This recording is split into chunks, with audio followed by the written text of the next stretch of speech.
Boa tarde a todos. Gostaríamos, inicialmente, de dar boas-vindas a todos que estão aqui, aos presentes e aos que nos assistem remotamente. E agradecer também ao Fórum por nos disponibilizar esse espaço para discutir o tema relativo aos desafios à investigação criminal relativamente à coleta de evidências eletrônicas, quando elas estão armazenadas em ambiente de computação em nuvem, embora fisicamente em país estrangeiro. E, para isso, nós convidamos da academia o professor Jorge Fonseca, da Universidade de Pernambuco, do terceiro setor, Luísa Brandão. Posteriormente, nós vamos fazer uma breve apresentação do currículo de cada painelista. Também o Cauê, que ele ainda não chegou, é representante do Ministério da Justiça, mas já está a caminho. Houve um imprevisto no meio do caminho, mas ele já está chegando, ele vai participar. E, finalmente, do setor empresarial, Evandro da Hora Curvelo, que também veio trazer a sua contribuição, sua visão relativa a esses desafios da coleta extraterritorial de evidências criminais, representando o setor empresarial. Então, vamos começar, primeiramente, aqui com o Jorge. Jorge é doutor em Ciência da Computação pela Universidade Federal de Pernambuco, professor da Universidade Federal, também foi pesquisador ativo do Fórum de Sistema Brasileiro de TV Digital. Trabalhou por muito tempo também no setor empresarial, em várias empresas do setor de comunicação. E, Jorge, fica à vontade para complementar mais alguma referência que eu tenha esquecido. Ok, Daniele, obrigado. Pessoal, boa tarde. Tá? Feliz em estar aqui com vocês. Eu só vou completar para enfatizar uma coisinha. Tá? Eu sou da área de computação. Muitos do direito aqui, né? Muitas pessoas do direito, mas eu vim aqui para falar mais da parte técnica do que é relacionado à computação na nuvem e talvez apanhar um pouquinho do pessoal do direito. Tá? A gente vai falar um pouco nesse contexto que Daniela apresentou, tá? Mais de computação forense em relação à computação na nuvem. Atualmente, estou como professor da UPE, mas eu sou muito ligado à indústria também. Tá? Então, acho que a ideia é trazer um pouco desse perfil híbrido. Né? Vou tentar falar aqui o que eu entendo de crime digital em um slide, né? Que seria toda atividade onde o computador ou uma rede de computadores é utilizada como ferramenta, como uma base de ataque ou como um meio de um crime. Fonte da sociedade do Wikipedia. E, obviamente, tendo a internet como um grande facilitador. E a gente tem a forense computacional como sendo um suporte para a evolução, para a solução desses crimes digitais. É algo maior do que simplesmente você pegar dados, você recuperar os dados, né? Principalmente nessa era de Big Data, que a gente tem dados o tempo todo, em todo lugar. Mas como é isso na computação na nuvem? Né? Ou seja, imagine que a gente tem várias aplicações que a gente utiliza no dia a dia, seja de um smartphone, seja de um computador, ou qualquer outro dispositivo. Ele não vai processar os dados localmente, ele pode nem conseguir. Então, ele vai acessar um servidor na nuvem. Ele acessa e a gente consegue escalabilidade, né? Ou seja, quanto maior, se eu trabalhar com um usuário, eu vou atender tão bem quanto eu trabalhar com 1 milhão de usuários. Eu tenho um poder de escala. Mas, poxa, com uma máquina só, e se eu não quiser uma máquina só, não tem problema. Eu pego aquela única máquina e vou transformar em várias pequenas máquinas, em vários pequenos servidores na nuvem. Eu estou usando aí máquinas virtuais, o conceito de virtualização. Isso daí, a gente consegue atender a vários usuários de uma vez só, com uma única máquina. Mas com uma única máquina, eu posso não ter a disponibilidade ideal, porque ela pode falhar. Aí o que eu faço? Eu coloco essa distribuição de pequenos servidores virtuais em várias máquinas. E aí, se uma máquina falhar, eu consigo passar aquilo que estava naquela máquina que falhou agora, de maneira instantânea para uma máquina do lado. E aí, quando eu consigo, mesmo que um dispositivo falhe, você continua executando o seu sistema sem perceber. Aí, obviamente, a gente pode estar trabalhando com N máquinas e N servidores. Quando a gente vai para a nuvem de verdade comercial, essas N máquinas e N servidores estão espalhados pelo mundo, em vários países, em diferentes continentes, obviamente. Tá? Então, obviamente, o nível de controle ele precisa ser numa escala global, né? Não mais numa escala nacional. A gente tem, então, características da computação na nuvem. A gente tem os dados sendo particionados por várias máquinas, né? A gente tem o uso de máquinas virtuais em diferentes países. Nem sempre essas máquinas virtuais que eu estou acessando agora, ela está disponível no segundo seguinte. A gente tem a característica multiusuário, então eu não posso chegar e simplesmente analisar uma máquina confiscando ela, porque tem outros serviços rodando. A gente tem um modelo cliente-servidor totalmente distribuído. E aí, como é que a gente vai acessar uma máquina e eu não sei nem onde é que essa máquina se encontra? E isso, obviamente, leva a alguns problemas do direito, que eu vou arriscar falar aqui, que seria o conflito de soberanias. A gente tem conflito de soberanias em relação ao princípio e direito dos usuários, ao interesse jurídico e interesse da sociedade em prevenir infrações. Como é que fica isso? Né? Isso me faz lembrar alguns projetos que eu já parei para ler. Por exemplo, o projeto do Google, usando balões para poder prover internet em locais onde a gente não tem acesso à internet. A gente tem uma dinâmica muito maior em relação à rota por onde esses balões vão andar. Ou seja, o balão ele pode estar aqui hoje e estar funcionando em outro país amanhã. Como é que fica todo o direito que a gente está falando quando tem projetos desse tipo? A gente tem projetos também do Google e outras instituições de levar a internet sem fio para alto mar. E aí? Alto mar. Existe o princípio da liberdade do alto mar. Entre aspas, terra de ninguém. Se é complicado no país, entre países, como é que fica no alto mar? E o direito? Né? Então, a gente tem uma complexidade muito maior. Então, a computação forense, a ciência da computação e a ciência do direito, elas, teoricamente, deveriam ser indissociáveis. Teoricamente. Tá? Não é simplesmente pesquisar, investigar e analisar dados na nuvem, não é simplesmente como a gente consegue nos blogs por aí, que pega uma conta de um suspeito, acessa e verifica os dados que estão lá. Não. Tem toda uma infraestrutura por trás que a gente desconhece. A gente não sabe onde aqueles recursos que a gente quer analisar, eles estão. Então, como é que eu posso pegar os dados se eu não sei onde é que eles estão? Eu não sei como era antes, quando ocorreu o crime, e como agora. Será que está do mesmo jeito? É possível, de alguma maneira, a gente contornar isso? Aí a pergunta que tange aqui essa apresentação é: existe uma solução técnica que garanta a coleta extraterritorial de provas criminais eletrônicas em ambiente na nuvem, sem que ocorra violação à soberania do Estado estrangeiro? A minha resposta para isso é: não sei. Eu não entendo do direito para responder, mas o pouco que eu entendo, eu nunca vi falar num tratado internacional que permita isso. Aí a gente pode falar um pouco mais, né? Sim, lembrando que a computação, a ciência da computação e do direito, que deveriam ser indissociáveis, elas evoluem de maneira diferente. Obviamente, a computação numa velocidade muito maior. E aí? A gente vai deixar isso sempre assim? Pessoal do direito, não é? Bom, mas tecnicamente falando, a gente sabe que a computação está entre nós, né? Inclusive, hoje, a gente fala muito do conceito de computação ambíqua. Tecnicamente é possível. Se for permitido, sim, do ponto de vista da computação na nuvem, da infraestrutura. Se algum especialista em segurança, em criptografia, escutar eu falando isso, vai dizer: rapaz, não é bem assim, não. Porque pode estar criptografado. Mas do ponto de vista dos metadados, né? Mas do ponto de vista da distribuição, a gente consegue.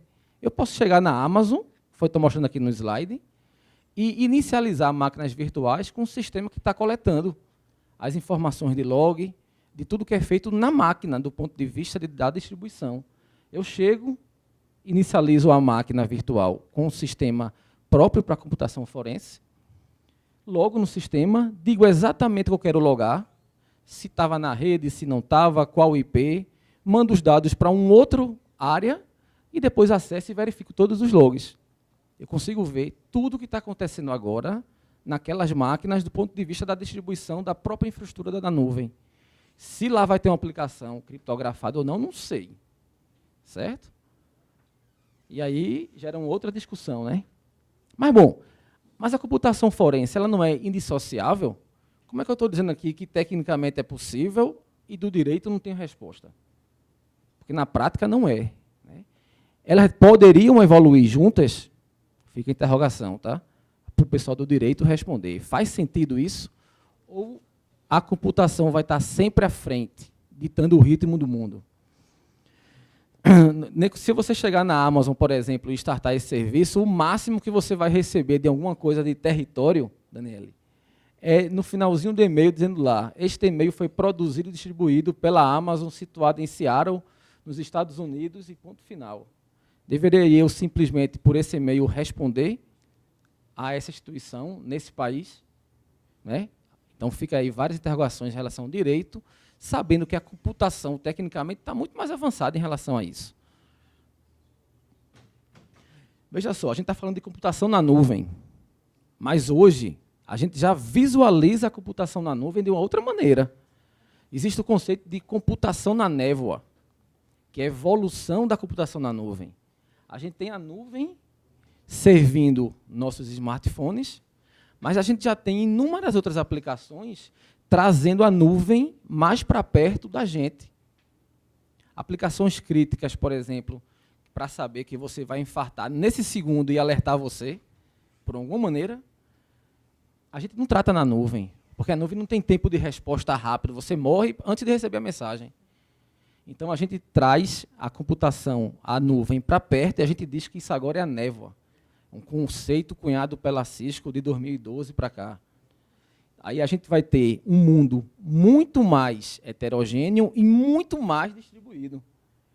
A gente tem a nuvem da Amazon espalhada em vários países, mas controlada por uma mesma instituição, vamos dizer assim, por uma mesma empresa.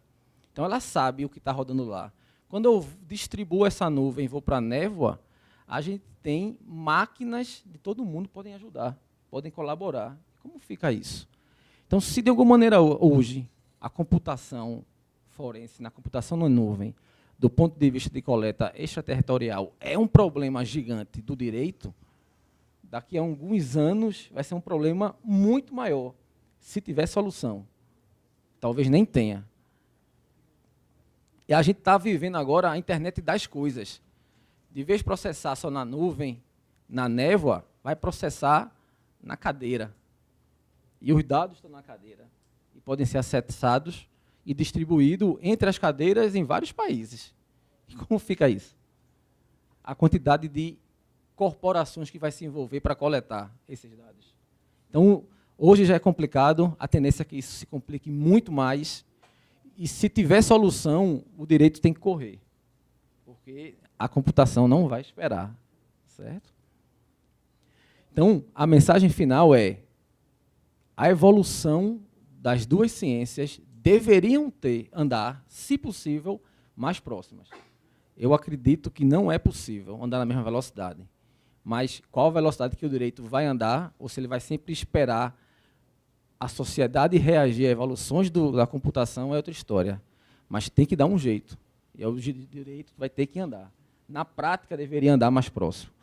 Eu estava visualizando, eu estava vendo online uma apresentação falando de proteção dos dados no Brasil, de uma empresa que tem, de Pernambuco, que trabalha fortemente com geolocalização, localização em DOI e publicidade, chamada Inloco. Eles têm um seminário da Inloco University, e entrou num discurso de dados que se falou em regulamentação versus inovação. Né? Quanto maior a regulamentação, talvez o excesso de regulamentação ele freia a inovação. Apesar que quem quer inovar, muitas vezes, simplesmente não olha para aquilo que está regulamentado.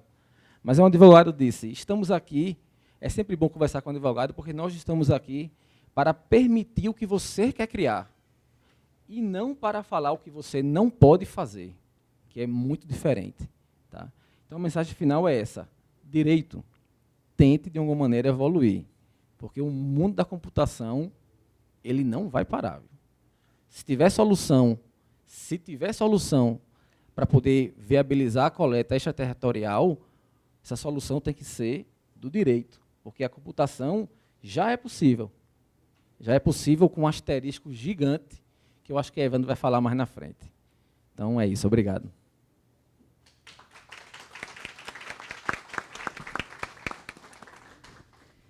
Bem, obrigada, Jorge. Vamos passar agora a Luísa Brandão. Luísa, ela é fundadora e diretora do Instituto de Referência em Internet e Sociedade, em Minas Gerais, e fundadora do Grupo de Estudo em Internet, Inovação e Propriedade Intelectual da Universidade Federal de Minas Gerais. Luísa, ela vai trazer para a gente a visão da sociedade civil relativamente à computação em nuvem e ao direito. Luísa. Obrigada. Obrigada, Daniele, pelo convite. Assim, foi um prazer poder estar aqui com vocês hoje.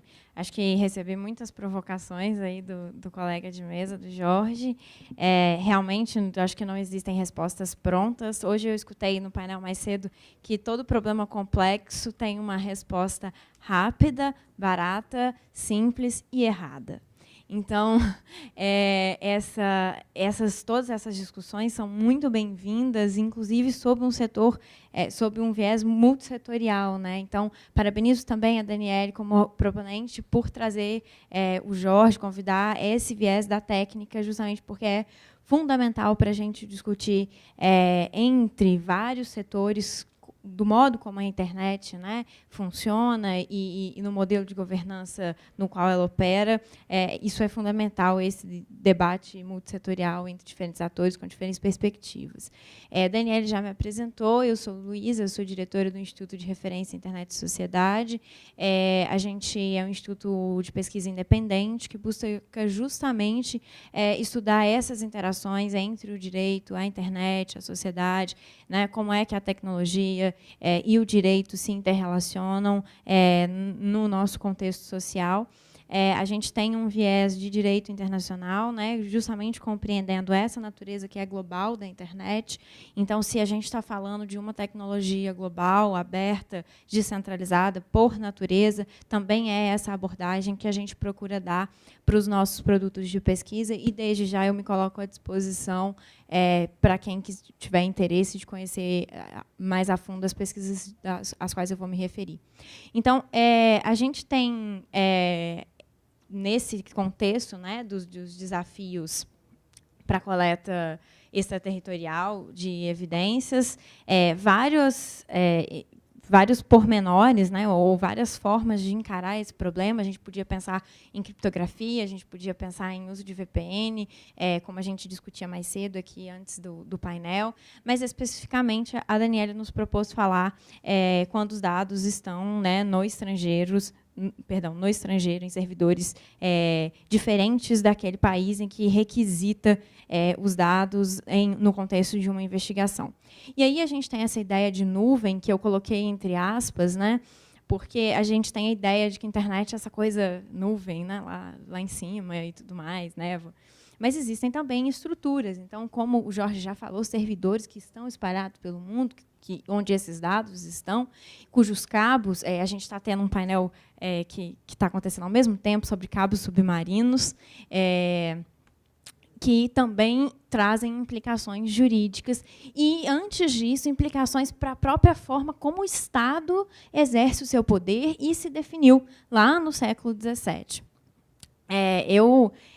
Da mesma forma, né, você falou, estou trazendo a definição de crimes virtuais, eu também estou trazendo uma definição aqui de computação em nuvem, que é uma computação jurídica. Eu peguei só a título de comparação, da gente, só para a gente poder ter um parâmetro do que o direito considera como computação em nuvem. Aí eu peguei o regulamento europeu de Proteção de Dados, que entrou em vigor recentemente esse ano, e ele define como computação em nuvem os arranjos pelos quais recursos computacionais são fornecidos de modo, e aí atenção para os aspectos, né, flexível e independentemente da localização, que permitem ininterrupta alocação de recursos sob demanda. Esse, então, é o conceito que a gente tem da GDPR, né, daquilo que a gente... que é um conceito jurídico de computação em nuvem.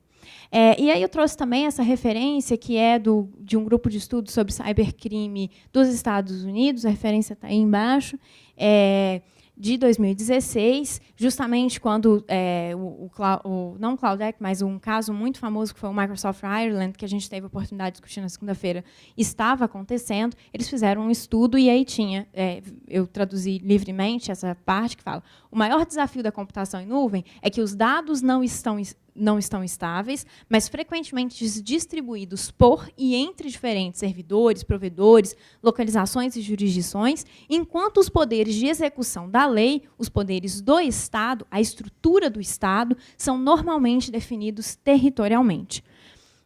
A gente tem, então, esses dois parâmetros, né? Enquanto a tecnologia ela é descentralizada, ela é globalizada e definida numa base de territórios nacionais para o exercício da soberania, que foi outro conceito que o Jorge também trouxe para a gente, o Estado ele fica, então, nesse parâmetro de territorialidade, que vem lá do século XVII. E aí é claro que o Estado e o direito eles vão numa velocidade muito menor que a tecnologia, né? Mas uma coisa que a gente também procura deixar claro é que primeiro acontecem os fenômenos sociais e depois o direito intervém. Porque se o direito acontece antes do fenômeno social, aí ele é imposição, ele não é direito. A gente tem a coleta de evidências, é importante que a coleta de evidências ela é um desafio até dentro do nosso próprio território, né? Porque aí a gente tem uma determinação legal, um marco legal que vai definir a coleta de evidências, você vai ter uma autoridade competente, né, para essa coleta, você vai precisar, eventualmente, né, de mandato judicial.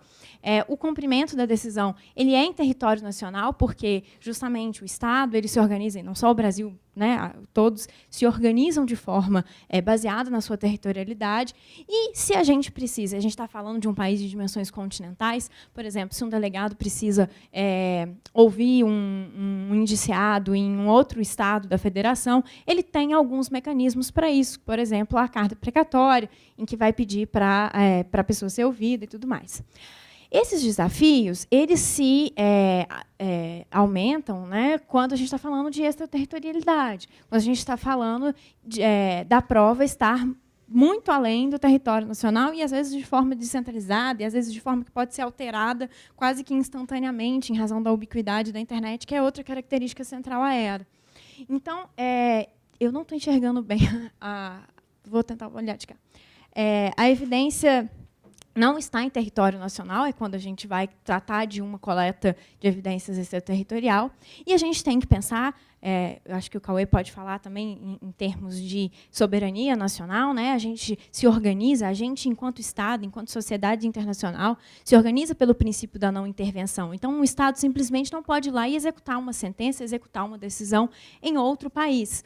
E aí a gente tem mecanismos legais, que são a carta rogatória, o auxílio direto, o reconhecimento e execução de decisões judiciais, que vão moldar a forma como essa coleta extraterritorial vai acontecer.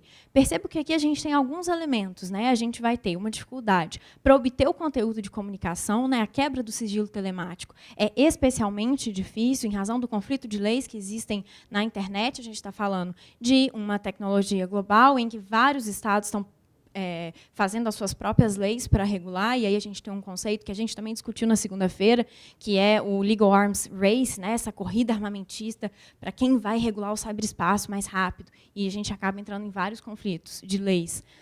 A gente também tem um contexto de empresas estrangeiras que operam globalmente, né, e aí a gente vai precisar pedir, né, a autoridade judiciária vai precisar pedir o cumprimento da decisão brasileira, né, desse mandato para coletar a evidência em um outro estado, e essas empresas estrangeiras estão submetidas à lei da sede, segundo a própria lei brasileira lá na LINDB. Então, esse também é um outro desafio. E esses dados no exterior são outros pontos de desafio. E aí a gente tem o critério ou do local do armazenamento do dado, o local do controle do dado, e quando a gente fala de armazenamento, como disse o Jorge, ele pode estar até em mais de um estado estrangeiro. Relativamente à coleta extraterritorial, hoje os procedimentos que a gente conhece são o procedimento da cooperação internacional. Uma das formas de se viabilizar isso é pelas convenções internacionais. A gente, lá no IRIS, fez um estudo de mapeamento das convenções internacionais de que o Brasil faz parte, e como que elas poderiam ser aplicadas à internet, ou quais seriam as consequências da internet para essas convenções internacionais. Eu conheço o trabalho lá do Departamento de Justiça. O Isalino já esteve lá com a gente no IRIS, e sei que vocês têm um levantamento super completo sobre os acordos de cooperação internacional, mas esse trabalho especificamente diz respeito às implicações da internet para ele, ou quais os tratados que poderiam ser afetados pela internet, né? E aí eu gostaria de destacar que a gente tem alguns mecanismos internacionais para viabilizar essa coleta de evidências. A gente tem a Convenção de Budapeste, da qual o Brasil não faz parte, mas é um documento europeu que sempre está em voga. Aqui no Brasil, a gente tem as convenções do Mercosul, de cooperação internacional, e a gente também tem as convenções interamericanas de direito internacional privado, que auxiliam no processo transnacional. Outra forma de conseguir essas evidências é por meio dos acordos bilaterais, né, os EMILATs, que estão também em uma grande discussão. O IRIS é amicus curiae na ação de constitucionalidade que discute exatamente isso no STF, se é preciso cumprir o acordo para ter acesso a dados que estão fora do território nacional. E aí a gente tem alguns critérios relevantes nessa discussão, que são a sede da empresa, quer dizer, essa decisão ela vai ser cumprida no país onde está a sede da empresa, ou ela vai ser cumprida no país onde os dados estão localizados. Esses dois critérios levaram a uma grande discussão, que nos motivou, inclusive, na segunda-feira também a conversar sobre o caso Microsoft Ireland e o Departamento de Justiça americano, que era exatamente um conflito que se estabeleceu entre a Microsoft, que era uma empresa sediada nos Estados Unidos, cujos dados estavam na Irlanda. E aí o que se dizia é que a autoridade americana não podia simplesmente requerer para a Microsoft sede lá os dados, e ela teria que pedir para a Microsoft da Irlanda, porque é lá que estariam os dados. E aí, diante dessa polêmica, passa, de maneira não menos polêmica, o Cloud Act. A gente teve esse painel específico sobre ele. A gente vai estar lá no IGF, o IRIS e o CGI vão provocar, né, uma discussão sobre o Cloud Act lá no Global Forum, em Paris, justamente sobre esse assunto. Quais são as perspectivas para o Sul Global em relação a esse novo modelo que os Estados Unidos apresenta, né? Justamente essas novas perspectivas, quais são os novos desenhos institucionais. A gente sabe que tem problema, a gente sabe que a cooperação internacional é desenhada num contexto em que as relações transfronteiriças não eram a regra, e hoje, com a internet, elas passam a ser regra e não mais exceções. Então, quais são as novas perspectivas que a gente tem? No que se refere à cooperação internacional, e quando a gente vai pensar nesses novos desenhos, como o Cloud Act, que visa... E aí é importante dizer, o Cloud Act é algo que foi feito pelos Estados Unidos para resolver o problema deles, quando eles têm empresas com sede nos Estados Unidos, eles precisam coletar os dados, né, eles precisam de evidências que estão no estrangeiro. E aí eles propõem esse modelo e propõem alguns acordos entre o executivo de diversos países que queiram se beneficiar desse sistema, né, que eles propõem. Isso nos leva a uma discussão sobre a própria estrutura da cooperação internacional, que hoje é um mecanismo para acesso a evidências extraterritoriais. Nessa discussão, é interessante a gente pensar nos direitos fundamentais dos usuários, né, quando a gente está falando que, sim, é um interesse da sociedade solucionar crimes, mas também é um interesse da sociedade a segurança e a proteção dos dados, a privacidade. É um interesse da sociedade que o devido processo seja conduzido com base na legalidade, na segurança jurídica. Esses aspectos devem ser considerados. Outro elemento a ser considerado é a coordenação entre os Estados, né? A gente tem essa cultura muito ainda de conflito de soberania. Hoje a gente tem que pensar num compartilhamento das soberanias nacionais, das jurisdições, justamente pela tecnologia que nos leva a essa recompreensão do modelo de Estado. E outra coisa interessante da gente pensar é a governança global da internet. Quando a gente está falando dessa tecnologia, a gente está falando de multissetores, a gente está falando de situações e regulamentações que precisam colocar na mesa o setor empresarial, o setor técnico, a academia, o terceiro setor e os estados, para que as decisões elas sejam efetivas, para que a gente consiga que a tecnologia dialogue com a regulamentação, que uma não seja um embate contra a outra. Nos 30 segundos que me restam, falei super rápido de novo, o Cloud Act e a cooperação internacional realmente são assuntos muito sensíveis, né? A gente pensa com cautela na forma de aderir a esses modelos que são propostos, principalmente pensando nessa coordenação entre os Estados e não mais numa lógica de submissão de um Estado por um modelo do outro e para evitar conflitos de leis que podem ser muito piores do que a ausência das leis.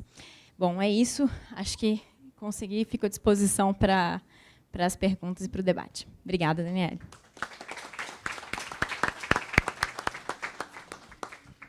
Obrigada, Luísa. Lembramos ao público que nos assiste remotamente que podem fazer perguntas aos painelistas por meio do aplicativo Minha Agenda, acessado pelo portal do 8º Fórum da Internet. Então, dando continuidade ao nosso painel, vamos convidar o Cauê Darzi. Cauê é o representante do setor governamental.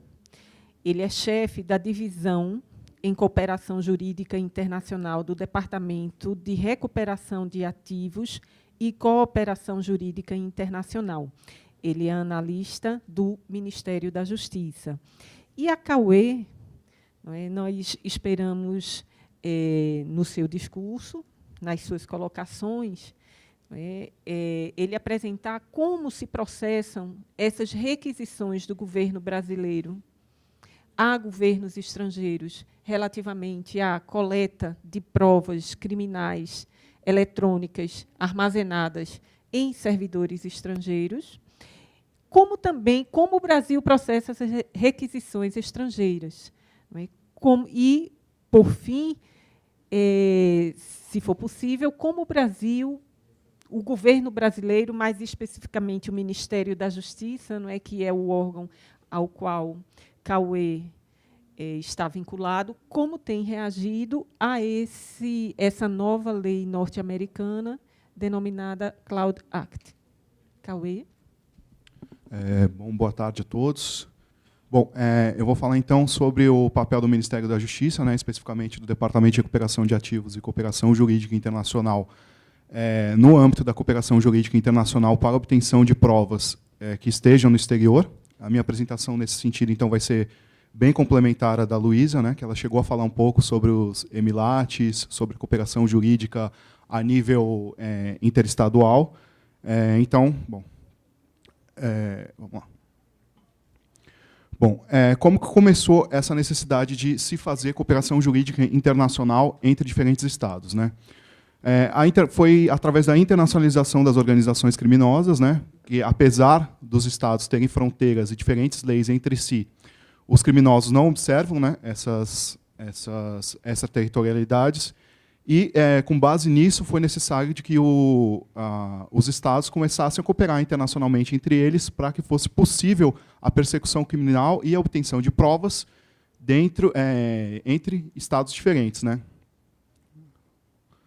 Bom, nesse sentido, o DRCI estabelece o seu papel como autoridade central. O que é a autoridade central? A autoridade central, como o próprio nome já sugere, vai concentrar todos os pedidos de cooperação jurídica internacional, tanto aqueles que a gente chama como ativos, ou seja, quando uma autoridade brasileira necessita do cumprimento de algum tipo de medida fora do país, ou também daqueles casos que a gente chama de casos passivos, que é quando uma autoridade, por sua vez uma autoridade estrangeira, necessita que seja cumprida algum tipo de medida judicial dentro do Brasil, certo? E quais são as vantagens de que haja uma autoridade central para esses tipos de casos, né? Seria estabelecer um canal de central direto de comunicação com jurisdições estrangeiras, aplicar a experiência adquirida para tornar a cooperação mais célere e eficaz, cobrar o cumprimento e monitorar o andamento dos pedidos de cooperação jurídica internacional e levar ao conhecimento das autoridades brasileiras da cooperação jurídica internacional como um todo. Se eu ficar em pé, atrapalha o enquadramento?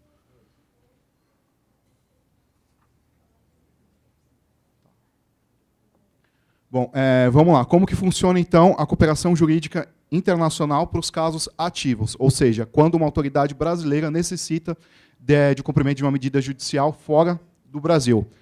As autoridades centrais, as autoridades brasileiras que podem encaminhar os emilatos para o Brasil, no geral, são as autoridades policiais investigativas, ou seja, a Polícia Federal e as polícias civis, os órgãos de defesa, os ministérios públicos, tanto federal quanto estadual, o Poder Judiciário como um todo e alguns órgãos administrativos. Mas, de maneira geral, o que a gente mais observa são 3 tipos de entidade, né? As polícias investigativas, os ministérios públicos e as varas judiciais.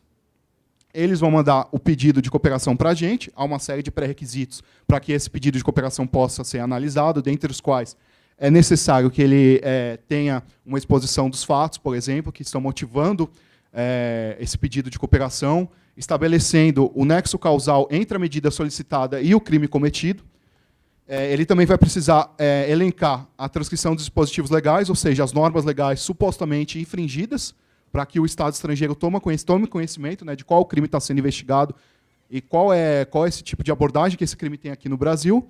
E ele também vai precisar mandar a tradução do documento, tanto do pedido quanto de toda a documentação que embasa o pedido. O Ministério da Justiça atualmente não possui mais uma equipe de tradutores, de modo que, então, todos os pedidos já têm que vir traduzidos. Ele tem que vir traduzido para qualquer para qualquer idioma oficial do Estado requerido. Então, por exemplo, se a gente vai mandar esse pedido para a Suíça tem 4 idiomas oficiais. O pedido vai poder vir traduzido tanto para o francês, para o italiano, para o romanche ou para o alemão. E, por fim, a gente vai pegar esse pedido, vai analisar, ver se ele cumpre os pré-requisitos legais, e aí ele vai mandar ele para cumprimento.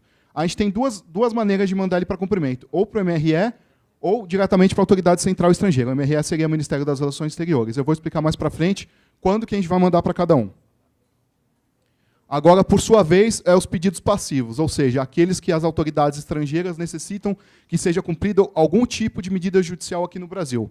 A gente vai receber esse pedido diretamente da Autoridade Central Estrangeira ou do MRE, e, por sua vez, a gente vai mandar para ele ser executado aqui dentro do território brasileiro. Nós temos 3 tipos gerais de órgãos que a gente vai solicitar para que seja executado aqui no Brasil. Vai ser o Departamento de Polícia Federal. O Departamento de Polícia Federal, geralmente, a gente manda os pedidos que sejam, por exemplo, movimentos migratórios, antecedentes criminais, ou intimação para audiência que o prazo seja muito curto.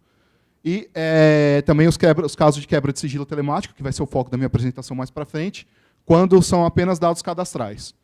Aí nós temos também o Ministério Público, na forma da Procuradoria-Geral da República, que são os casos que envolvem oitivas, interrogatórios, videoconferências, casos para notificação que venham também de órgãos equivalentes ao Ministério Público do Exterior, para que haja uma paridade entre os órgãos rogados e rogantes. E também os outros casos de quebra de sigilo telemático, quando por exemplo, conteúdo. Por fim, nós temos o STJ, que vai ser para notificações de maneira geral. E temos outros casos também, por exemplo, a gente já teve um caso que a gente enviou para a PRF, mas, de maneira geral, são esses 3 órgãos que são aqueles que a gente vai encaminhar o pedido de cooperação. Seguindo. Então, conforme eu já expliquei, nós temos 2 modalidades de cooperação jurídica internacional, a ativa ou a passiva. A ativa quando a autoridade brasileira precisa da medida judicial, e a passiva quando a autoridade estrangeira precisa da medida judicial seja executada aqui dentro do Brasil.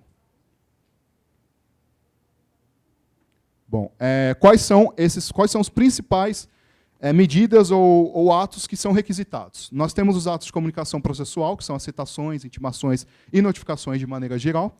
Obtenção de provas diversas, aí, por exemplo, poderia ser depoimento de testemunhas, interrogatório dos investigados, quebra de sigilo bancário, fiscal ou telemático, e a obtenção de documentos, informações, compartilhamento de provas de maneira geral. E também nós temos as medidas cautelares sobre bens, que são bloqueio, pendimento e repatriação de ativos, quebra de sigilo bancário, de maneira geral. E também pode ser solicitado qualquer outro tipo de medida que não seja processual, que não seja proibida pela lei. Deixa eu correr um pouquinho. Então, quais são os acordos, que a Luísa chegou a citar alguns, que eles vão embasar os pedidos de cooperação jurídica internacional? Primeiramente, vou falar sobre os acordos multilaterais. Nós temos a Convenção de Palermo, que é para o crime organizado. Nós temos a Convenção de Viena, que vai embasar todos os pedidos que sejam referentes a tráfico de drogas. A Convenção de Mérida, que é para a corrupção. A Convenção de Nassau, que seria a interamericana. O Protocolo de São Luís, que seria parecido com a de Nassau, só que ele vai agir dentro do âmbito do Mercosul. Também nós temos a CPLP, que é para os países da comunidade dos países falantes de língua portuguesa. E, por fim, a OCDE. Desculpa. Agora, os acordos bilaterais. Aqui eu listei todos os acordos bilaterais, ele está um pouquinho desatualizado, que já tem mais alguns acordos, mas eu listei embaixo.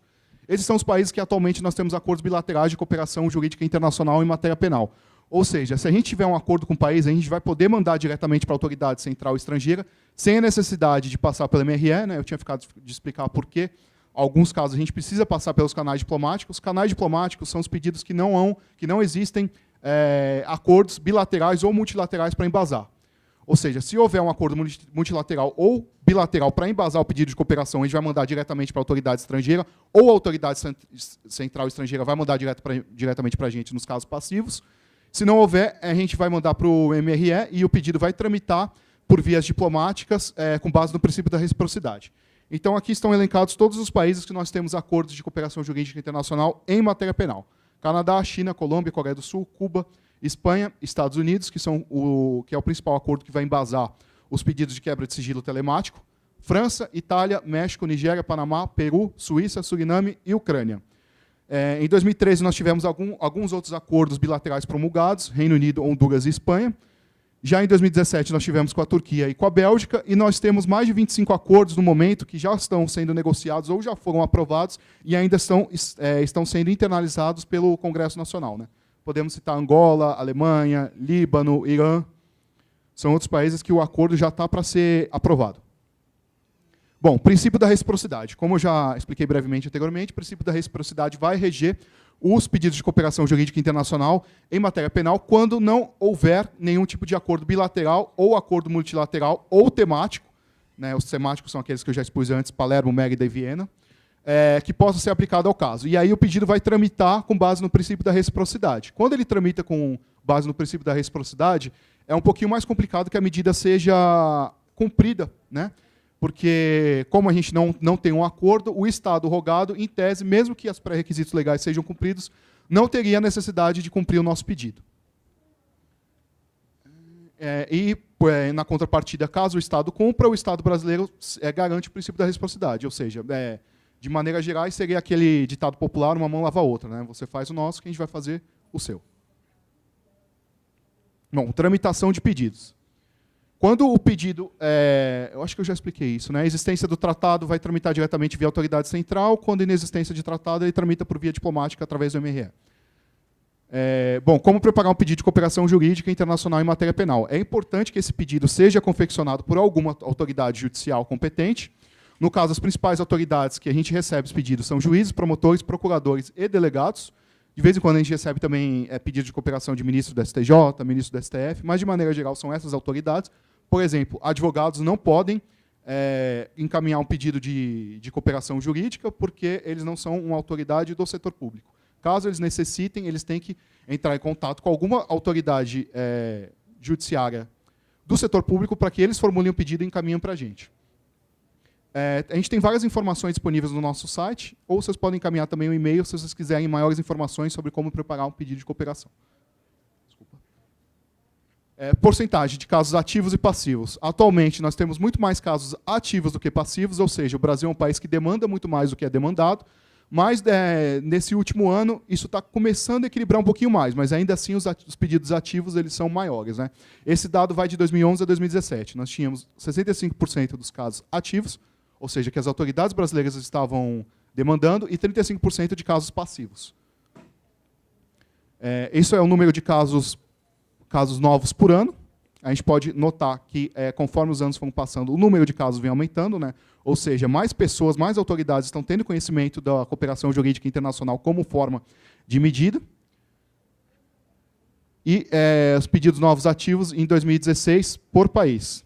A gente pode notar que os principais países demandados são os países do Mercosul, são os países que fazem fronteira, e em terceiro lugar está os Estados Unidos, né? Mas o primeiro é o Uruguai, e o segundo fica o Paraguai, e logo em seguida vem a Argentina, né? Os pedidos novos passivos em 2016. A gente pode ver que há uma maioria esmagadora de pedidos de Portugal. Geralmente, os pedidos de Portugal são de pessoas que vão para Portugal e dirigem sem habilitação ou embriagadas, né? Então, se vocês forem para Portugal, não façam isso, senão o pedido de cooperação vai acabar chegando para a gente lá. Aqui são os crimes mais comuns. Então, nós temos crimes contra o patrimônio, tem crimes contra a vida. Assim, é só um dado só de curiosidade mesmo, quais são os principais crimes que são envolvidos nos pedidos de cooperação. Pedidos ativos e passivos. Aqui também são qual a principal base legal que embasou os pedidos em 2016. A gente pode ver que a maior parte é a Convenção de Nassau, que é a Convenção Interamericana. Tipo de diligência solicitada. Aí nós temos citação, intimação, medida sobre ativos. Também é um dado de curiosidade. Só um minuto. Aqui, de onde vêm os principais pedidos ativos, se é da esfera estadual ou federal. Os pedidos ativos por instituição, Poder Judiciário, a maior parte, depois Ministérios Públicos, depois as Polícias Judiciárias. Estados de cumprimento dos casos passivos e ativos em 2016. Cumprimento integral, olha lá, nós temos em média entre 50% e 60%. Cumprimento parcial, não cumprido e não diligenciado. Pedidos novos por Estado da Federação, a gente pode ver também que os principais estados que demandam são os estados do Sul, por eles serem os estados de fronteira, né, que estão em contato direto com os países do Mercosul. Em terceiro lugar, nós temos São Paulo, depois Rio de Janeiro, que são os estados mais populosos, de maneira geral. Bom, agora vamos para a cooperação para caso de quebra de sigilo telemático, né? Nós temos alguns tipos de quebra de sigilo telemático. O primeiro são as Emergency Disclosure Requests, que são os pedidos que não vão precisar tramitar via cooperação jurídica, que são exclusivamente aqueles que são contra a vida. Solicitações de dados cadastrais, que são números de IP, números de cadastro do usuário, e também a solicitação de conteúdo. A de conteúdo ela é um pouquinho mais complicada, ela vai exigir um mandato por parte dos Estados Unidos. Eu já estou acabando. Aqui são as estatísticas de 2011 e 2017, dos casos de quebra de sigilo telemático. Nós tivemos 153 pedidos, sendo que 123 foram direcionados aos Estados Unidos, e passivos, por sua vez, nós só tivemos 12. Estou acabando, né? Deixa eu só apresentar os dados de 2017, só para terminar. Em 2017, nós tivemos 8 casos ativos com os Estados Unidos, 3 foram cumpridos, 1 não diligenciado, 5 não cumpridos. O tempo médio de resposta tem sido de 1 ano.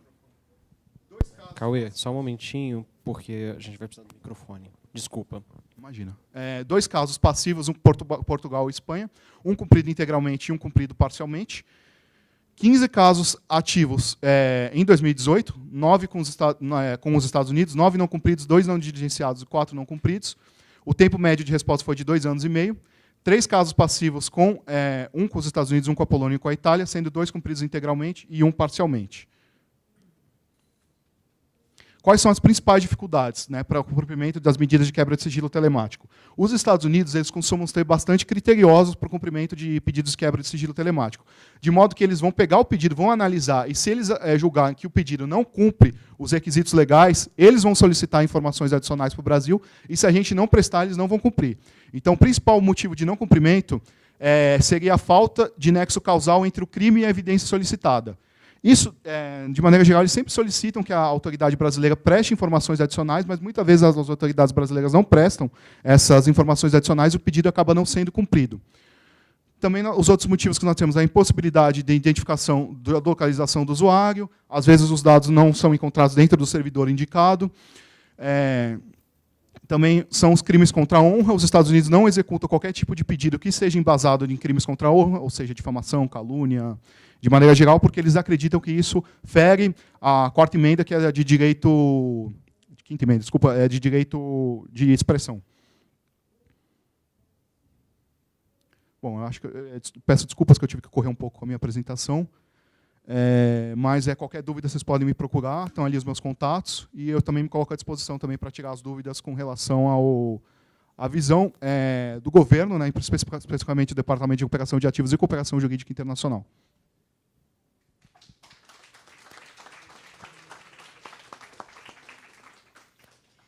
Bem, obrigada, Cauê.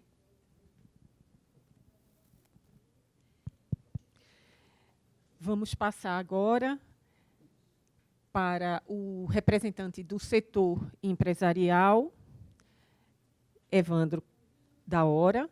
Ele é mestre em Ciência da Computação, também pela Universidade Federal, sócio, fundador e presidente do Conselho de Administração da empresa Tempest Security Intelligence e é professor da pós-graduação na Universidade Federal de Pernambuco. De Evandro, esperamos, nas suas colocações, Evandro, saber assim como TI poderia ser um facilitador ou como TI dificulta esse trabalho de coleta em territórios estrangeiros de evidências criminais eletrônicas. Evandro. Obrigado, Daniel. Senhores, boa tarde. O som está bom? Primeiro, agradecer o convite, Coronel Daniele, ao evento, à organização do evento, muito organizado. Veja, eu vou tentar fazer um contraponto aqui ao que foi colocado, não me opondo ao que foi dito, porque eu concordo com tudo. Até agora eu não vi nada que eu olhei assim e digo, não. Mas é um outro mundo. Certo? Quando você está falando de crime, para ganhar uma guerra, às vezes não dá para ganhar sem você combinar com os russos, né? Porque você não sabe o que ele vai fazer. E você não tem controle sobre a iniciativa dele. Terceiro, ele pode usar armas melhores do que as suas. Tendo em vista disso, eu vou tentar fazer um introito só, que essa questão de coleta de evidências, coleta extraterritorial de evidências, ela existe por causa do advento das redes de computadores. Eu não sei, eu acho que a maioria aqui deve ser da área jurídica, né? Mas não sei se tem gente aqui da área de computação, tal. Quantos tem de computação? Minoria. Beleza. Vocês devem ter estudado a cadeira de redes, um livro, um clássico chamado Tannenbaum, Redes de Computadores. E lá ele deixou bem claro, as redes vieram para destruir a tirania da geografia. Né? Essa é uma frase que marcou muito tempo. 30 anos atrás foi escrita isso. Bom, a ideia era, você não precisa ter acesso físico aos dados para ter acesso à informação. Né? Então, a ideia é eu estar numa máquina e, se eu precisasse de uma informação que não estava nela, eu tinha que sair dela, me deslocar, mudar de andar, mudar de cidade, mudar de país para acessar a máquina onde estariam os dados. A rede permitia que, de uma máquina, eu acessasse o conteúdo da outra. Então, proveu uma funcionalidade incrível. E isso só em termos de acesso. Tem outros benefícios, que uma máquina está muito lotada, a outra está sobrando, você consegue processar alguma coisa que aqui não tinha condição lá, e pegar só a resposta, que era isso que você precisava. Quer dizer, tem uma série de vantagens. Então, o advento das redes é que, com uma história intermediária aí, acabou por redundar por uma série de coisas que aconteceram. A gente está aqui hoje discutindo esse tipo de coisa, né? Ou seja, depois que o gênio saiu da garrafa, agora a gente está tentando botar ele de volta, né? Segundo, todo mundo aqui já deve ter visto um mapa da internet, né? É um mapa mundi, né? E você vê, se você fizer um mapa de calor, onde tem mais conexões, mais IPs ativos e tal, você consegue ver as regiões do mundo onde a internet é mais ativa, mais presente, né? Aí você vê, diz, olha, o Brasil, assim, na América do Sul, é o mais conectado. Você consegue inferir isso simplesmente olhando esse mapa. Só que aquele não é o mapa da internet. Para aquilo ser um mapa da internet, você tinha que tirar aquele mapa político que está por trás dele. O mapa da internet tinha que ser uma foto da Terra. Ponto. Por que eu estou dizendo isso? Porque a tecnologia é laica. Nenhuma tecnologia foi feita para só funcionar em um lugar. Nenhuma tecnologia foi feita para, quando cruzar uma fronteira, ela autodetectar e ela se comportar de maneira diferente. É muito difícil. Essas fronteiras todas que a gente impôs são artificiais. Veja, uma rede que permite isso, e uma tecnologia que é laica, avessa a essas divisões artificiais, é muito difícil de ser controlada. Voltando a um termo que eu já falei, que é a questão da coleta de evidência, basicamente, coleta de evidência em tecnologia da informação, porque ele falou muito do caso geral, né? Qualquer tipo de evidência que você precisar de outro país, ele deu o caminho das pedras para chegar lá e assim por diante. Mas eu estou me restringindo somente à tecnologia da informação. Basicamente, são metadados, que é quem ligou para quem, certo? Por exemplo, tudo isso fica gravado na companhia telefônica. Quem ligou para quem, que hora? Quantos minutos durou a ligação? Mas, veja, isso são metadados. O conteúdo da ligação, que é a conversa, é outra coisa. A companhia não faz isso, a não ser por ordem judicial, certo? É exceção à regra. Tá? Então, metadado é uma coisa, conteúdo é outra. Metadado é você pegar, inclusive, o extrato do telefone de alguém e ver que ele ligou para aquela pessoa àquela hora. Tá? O que foi conversado é outra história. Agora, vamos lá. Se essa conversa ocorreu criptografada, você faz a coleta. Você vai ter os metadados. Você vai ter o conteúdo, que são os dados. Mas você não vai ter aquilo que mais lhe interessa, que é a informação. Não confundam dado com informação. Certo? Se botar aqui na minha frente um texto em chinês, para mim não é informação. Eu tenho o dado, mas eu não sei a semântica daquilo, eu não sei o que aquilo significa. O que eu estou tentando dizer é o seguinte: o direito, os estados, estão com um problema sério que eu não vejo perspectiva de ser resolvido a contento. Da forma que estão anunciando, vamos tentar resolver esse problema. Eu acho que o problema está mal colocado. Se o problema ser resolvido é esse que estão anunciando, vamos tentar resolver estados e instrumentos jurídicos em cada um desses estados, com acordo bilateral, multilateral, seja lá o que for, esse problema da coleta, e, com isso, nós vamos resolver o problema do crime do mundo, né? Da questão da extraterritorialidade, porque nós vamos, a longa mano da justiça vai ter acesso a qualquer dado que qualquer brasileiro cometendo um crime vai ter em qualquer lugar do mundo. Se eu conseguir localizar esse dado, eu vou ter acesso e eu sou... Muito difícil. Muito difícil. Se,,, se, os dados lá estiverem cifrados, por exemplo, você vai... Você chega para uma Ucrânia e diz, um brasileiro fez isso e depositou num servidor aí. Faz o que quiser. Eles vão lá, encontram o servidor, encontram o arquivo, manda a cópia para cá e está cifrado. E não há o que fazer. Claro que existe criptografia e criptografia. Né? Se for usado criptografia forte, e se for usado os procedimentos corretos, porque a combinação é que é imbatível, certo? Acabou. De que adianta alguém me acusar de eu ter cometido um crime? Por quê? Porque você conversou com um criminoso na noite anterior do crime. Eu digo, sim, eu tenho uma foto de você conversando com ele. Sim, e o que eu conversei?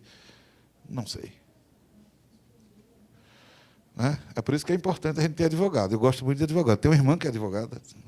Advogado é que nem bomba atômica, né? Você só ameaça quem tem um se você tiver outro. Não é verdade?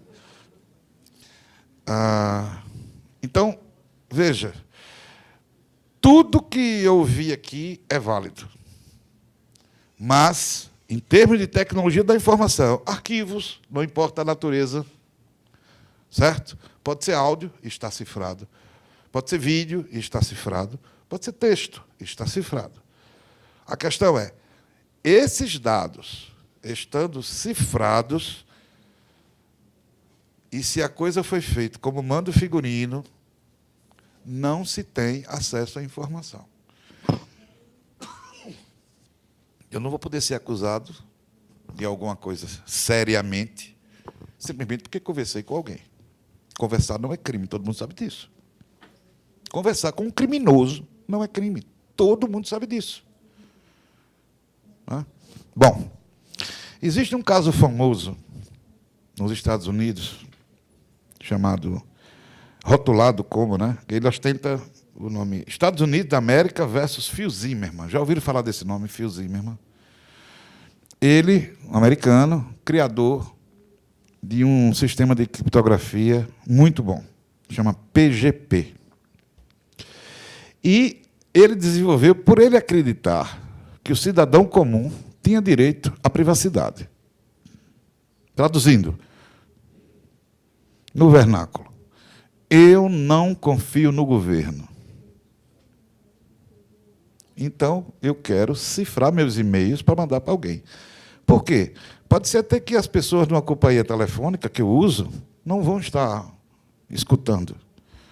Mas o governo pode pedir para ela escutar, e ela vai escutar. Certo? E eu não quero que quem pegue a informação... Veja, você não tem como impedir que ele pegue. Porque não está com você. Está andando. E no meio do caminho alguém pode pegar. Então você tem que supor que alguém vai pegar. O que eu tenho que garantir não é que alguém não pegue, porque informação não é uma coisa física. Certo? Quando alguém vai furtar ou roubar alguma coisa de alguém, subtrai, né? Se eu roubei seu relógio, no final do roubo, eu estou com o seu relógio, você está sem o seu relógio. Informação, eu tiro uma cópia do arquivo, você nem sabe que eu tirei cópia. Entendeu a ideia? É uma coisa diferente. Então, quando eu mando, eu não confio no portador. E eu tenho que não confiar no transportador, né? Quem transportou a informação.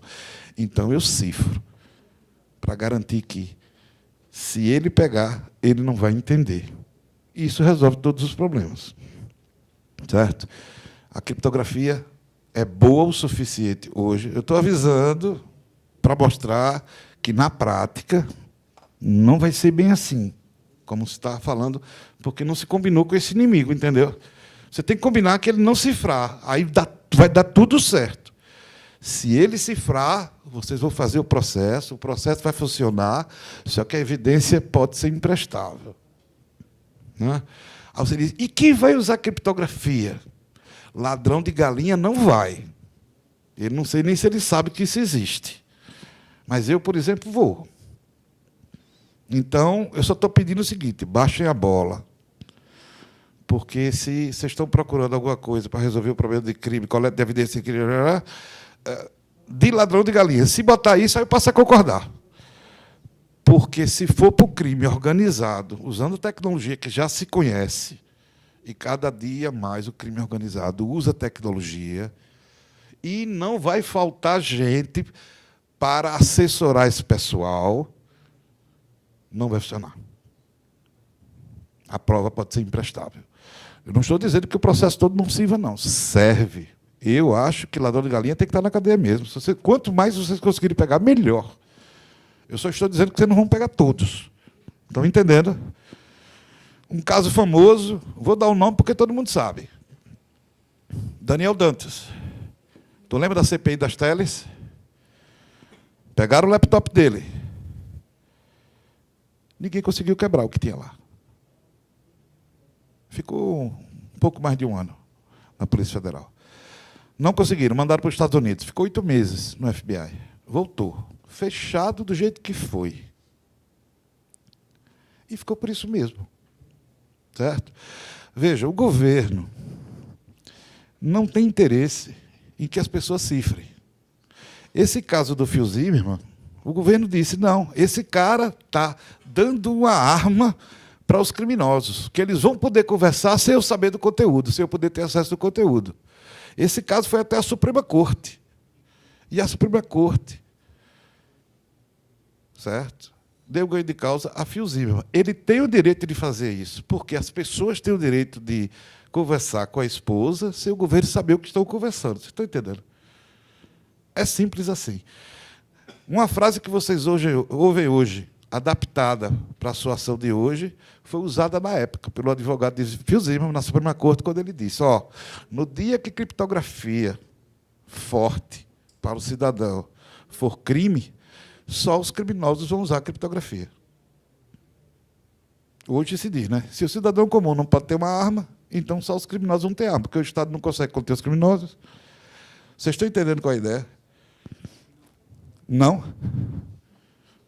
Quer que eu repita? Não. Ah, tá. Se o governo for tornar ilegal que o cidadão comum use criptografia forte, se tornar isso legal, só os criminosos vão usar a criptografia forte. Certo? E aquela história. Isso tem 25 anos, tá? Isso tem 25 anos. E aquela história de... Mas o governo gosta... O governo adora falar esse tipo de coisa, né? Veja, para que usar criptografia? O que é que você tem a temer? Não interessa. Eu quero conversar com minha esposa. Pronto, é suficiente.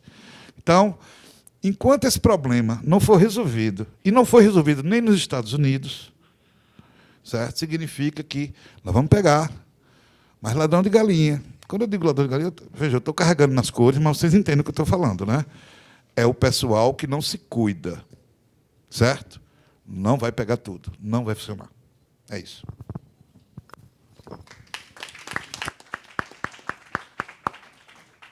Bem, obrigada, Evandro, e devolvo a mesa para as questões, as perguntas registradas remotamente. Nós temos uma pergunta remota. De que forma a aproximação para a mesa?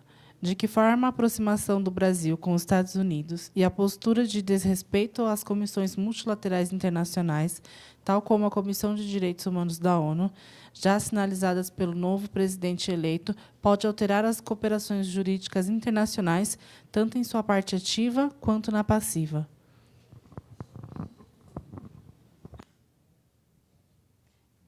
Cauê, Luísa.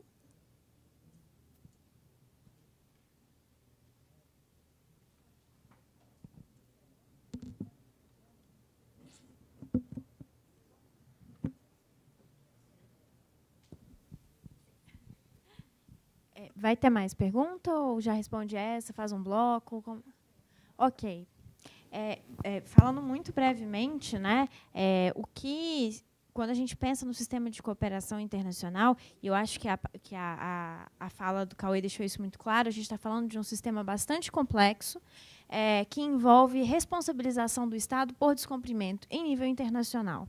Então, quando a gente pensa em abrir mão desses mecanismos que hoje são institucionalizados, a gente está falando de abrir mão de uma estrutura de sociedade internacional que vem sendo construída há muito tempo.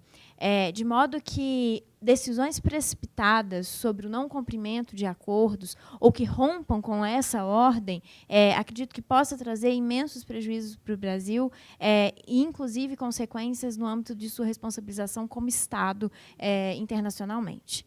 E aí o Cauê também acho que pode trazer uma perspectiva dentro do governo sobre isso. Bom, eu concordo com o que a Luísa falou, mas com relação à cooperação jurídica internacional, nós temos uma equipe basicamente lá. O modo de atuação do DRCI praticamente está inalterado há décadas já, né, desde que ele foi criado. Não houve nenhum tipo de mudança quando mudou o governo do PSDB mudou para o governo do PT, e quando o governo do PT mudou para o governo do PMDB, não houve nenhum tipo de mudança. E até então a gente não ficou ciente de nenhum tipo de mudança política que vá alterar os mecanismos da cooperação jurídica internacional. Então, assim, até o momento é algo assim que eu não posso falar com mais precisão, porque é algo que ainda não foi sinalizado para o DRCI. Só complementando, acho que foi para trazer um pouco da discussão do painel que a gente teve na segunda-feira, esse é um momento de cautela em relação aos desenhos institucionais que estão no horizonte, né? E é preciso haver mais debate, é preciso pensar melhor como esses novos arranjos vão se estruturar antes de ir aderindo, abrindo mão, enfim, etc. Acho que é um momento de cautela, pelo menos foi a conclusão que a gente chegou lá nesse painel, e também é o que a gente está levando para o IGF. Bom, boa tarde a todas e todos. Meu nome é Diego, eu trabalho na assessoria do Comitê Gestor da Internet no Brasil, mas, sobretudo, nesse painel, eu gostaria de sublinhar que eu falo aqui na minha inteira, estou falando para a câmera, na minha inteira capacidade pessoal, e aí eu queria começar pedindo desculpa por ser advogado no painel, né? Mas aí eu queria pedir desculpa ainda mais por ter toda uma formação de pós-graduação numa área mais científico-tecnológica também, né? E por entender um pouco sobre como funciona a internet. Acho que o tom de fazer name and shame com as pessoas do direito, e para isso nem vou falar e apresentar minhas credenciais técnicas aqui, porque eu acho que não vem ao caso. Mas o tom de fazer name and shame com as pessoas do direito, para esse evento aqui, ele é absolutamente inadequado, porque esse é um fórum de colaboração.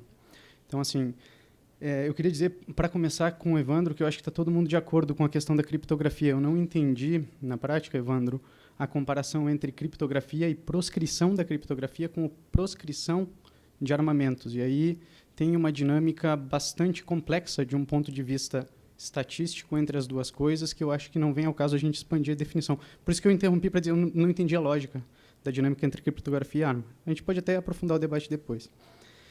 Mas eu acho que é importante sublinhar, né, e, sobretudo, três coisas que me ocorreram ao longo das exposições.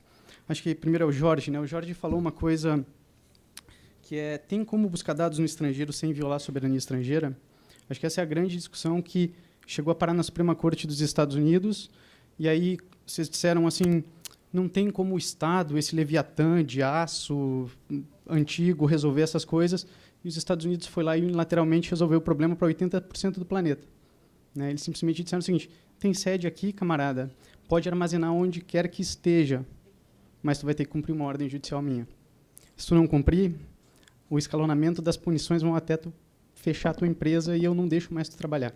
Então, teoricamente tem, e não está tão facilmente resolvida essa dinâmica de que o determinismo técnico vence necessariamente a lógica da organização sociopolítica da sociedade. Né?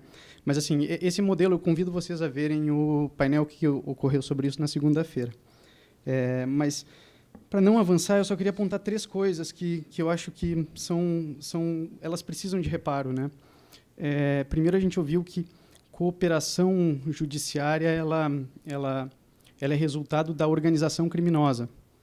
Na prática, não é bem assim. A cooperação entre diferentes países para fins de combate a ilícitos internacionais, ela tem ocorrido há mais ou menos uns 200 anos, basicamente, porque há elementos de transnacionalidade na vida em sociedade muito antes de existirem redes de computador. E para ficar só na década de 50, quando a internet, a ARPANET é de 1969, né? 1957, a União Europeia adotou um tratado, o Tratado de Roma, sobre cooperação em matéria criminal extraterritorial entre os países da União Europeia. Então, a vida também não é tão binária como, de vez em quando, uma vida em sociedade digital parece fazer com que a gente pense nisso, né? E aí tem um filme que eu gostaria de sugerir para todo mundo, que talvez seja o caso mais célebre de extração de alguma coisa do território de outro, que é o caso do Eichmann, quando o Estado de Israel passou meses preparando o sequestro mais famoso do mundo e suprimiu um criminoso nazista que vivia dentro da Argentina. Então, na prática, a gente tem, nesse outro lado das ciências mais humanas, né, essa coisa meio kumbauá, meio hippie, uma série de outras situações que fazem com que essas dinâmicas que parecem inexoráveis por conta de vista da digitalização, elas não sejam tão facilmente resolvíveis. E aí, por fim, eu volto à fala do Evandro, porque ele disse uma coisa, ele usou a expressão baixar a bola, né? E ele disse assim, a outra expressão isso não vai resolver o problema a contento. Eu queria saber se tem alguma coisa, Evandro, propositiva no sentido de como resolver esta coisa, esse problema a contento, e o que seria resolver o problema a contento, para a gente entender construtivamente o que você está falando aqui. Eu acho que falar com uma pessoa não necessariamente faz de ti um criminoso. Agora, o conjunto de evidências circunstanciais, como falar durante 30 dias seguidamente com uma pessoa, ter transações econômicas, e tu falou muito bem, os metadados específicos de outras coisas, que apontam em um sentido de vinculação com atores criminosos, necessariamente receber pessoas na tua casa, conversar com grupos econômicos e empreiteiras no Brasil, por exemplo, fazem com que pessoas possam ser encarceradas, e o conjunto da ópera, SIC, né, assim como se diz, o conjunto da ópera leva pessoas à prisão também. Então, assim, eu queria entender como resolver o problema a contento quando o problema é muito mais complexo do que 50 anos de história de computação permitem a gente pensar, e como é que a gente vence essa dinâmica de pensar que as tecnologias digitais são determinantes para o resultado da vida em sociedade. Porque o Daniel Dantas não foi condenado só por causa do computador dele. A condenação foi uma condenação muito maior. A gente sabe que ele se livrou de coisas mais pesadas por acordos políticos que aconteceram fora da vida em sociedade digital. E, na verdade, não basta simplesmente ter um log de WhatsApp em que eu diga matei alguém. As pessoas precisam da arma do crime, as pessoas precisam que eu esteja no lugar do crime, as pessoas necessitam necessariamente que eu tenha outros elementos nas minhas costas que digam que eu cometi o crime. Então, o que seria resolver isto a contento? Porque isso eu absolutamente fiquei sem entender exatamente qual é a proposição aí. Obrigado. Veja. Oi? Até porque até complementar. Não, sou Flávia Lefebvre, sou do Intervozes e sou do Comitê Gestor da Internet no Brasil. Eu queria perguntar para o Evandro, eu realmente não entendi, quando uma hora ele fala, eu quero conversar com a minha esposa, e eu acho que eu tenho direito de não ter a minha comunicação aberta, e, portanto, a criptografia é importante, e, por outro lado, parece que a criptografia seria um empecilho, por outro lado, para que o Estado cumprisse com as suas funções de investigação e procedimentos penais, processos penais, etc. Para mim, não ficou claro qual é a sua posição com relação à criptografia. A criptografia é alguma coisa que não significa nada num processo para a atuação do Estado na coleta e na persecução penal, ou ela é importante? Não ficou claro para mim, porque para nós, aqui no Brasil, a criptografia é um direito, não tem nada de legal na criptografia. Muito pelo contrário. Você tem o Marco Civil da Internet, o decreto que regulamenta o Marco Civil da Internet, fazendo referência expressa, inclusive, à criptografia como uma forma de proteção da privacidade.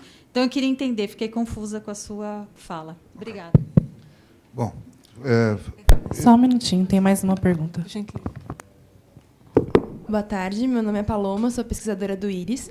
A minha pergunta para o Cauê, porque ele mencionou rapidamente dos desafios da cooperação com os Estados Unidos, destacando principalmente o fato de que os Estados Unidos não entregam as provas, não entregam o requerido, justificando que não tem um nexo causal entre o suposto crime cometido e o pedido. Eu queria saber se esse também é o maior desafio enfrentado na Europa para os pedidos de cooperação jurídica, considerando que nós temos grandes players com servidores alocados lá. Obrigada.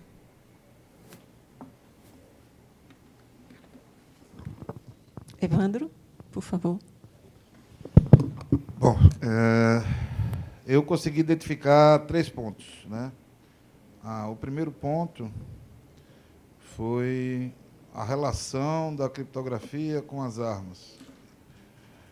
Eu só quis dizer que esse discurso a favor das armas que está sendo usado hoje, esse chavão, né? Se você não der o direito ao cidadão, só os criminosos vão ter arma. Ele foi inspirado nesse caso de 25 anos atrás, Phil Zimmermann. Existe relação entre criptografia e arma?